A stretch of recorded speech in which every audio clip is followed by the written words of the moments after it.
Now, we're now just minutes away from the kickoff of the biggest sporting showpiece on the globe, the 23rd edition of the FIFA World Cup, with the reverse of the 2010 tournament opener set to cut and raise what is the biggest World Cup in history, quite literally. For the first time, 48 nations will compete on football's grandest stage, with Africa represented by 10 countries. Despite the growing excitement, though, the build-up to the tournament has been overshadowed by controversy, ranging from visa denials affecting fans and officials to complaints of soaring ticket prices.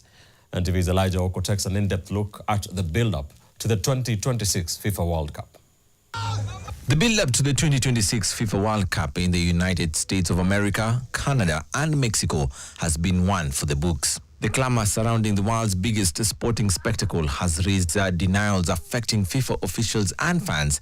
The build-up has attracted a string of negative headlines. FIFA President Gianni Infantino had promised sold-out stadiums, but thousands of tickets remain available across various platforms, with many fans citing prohibitive prices. The situation has prompted the Attorneys General of New York and New Jersey to launch an investigation into FIFA's ticketing practices. The world governing body has been subpoenaed over allegations of artificially inflating prices and misleading supporters. Our entry price, which is $60, is the lowest entry price of any of the American sports in the playoff phases. Our average price, which is below $500, is again the lowest of the American sports. On average, if we take the playoffs, I think we can at least compare the playoffs of an American sport with the World Cup. Visa issues have also dominated discussions ahead of the tournament. Africa's top match official in 2025, Somalia's Omar Artan, was denied entry into the United States despite traveling with valid documents. Artan received a hero's welcome upon his return to Somalia and will now officiate the UEFA Super Cup final in August. Of course, it is unfortunate as well what happened to Omar, the referee from Somalia. But again, we don't control everything. Iran's national team has also not been spared. The Middle Eastern nation shifted its training base from Arizona to Tijuana, Mexico, amid concerns over travel restrictions. Iran's ambassador to Mexico revealed that the squad could be forced to fly in and out of the United States on the same day as their matches. Traditionally, teams arrive at least a day before kickoff. Iran is scheduled to play twice in Los Angeles and once in Seattle during the group stage. When I tell you, or don't believe me if you don't want, but we try always to find solutions. Always. But then we need to respect that we are not the kings of the world who can rule over governments and police forces and I don't know what.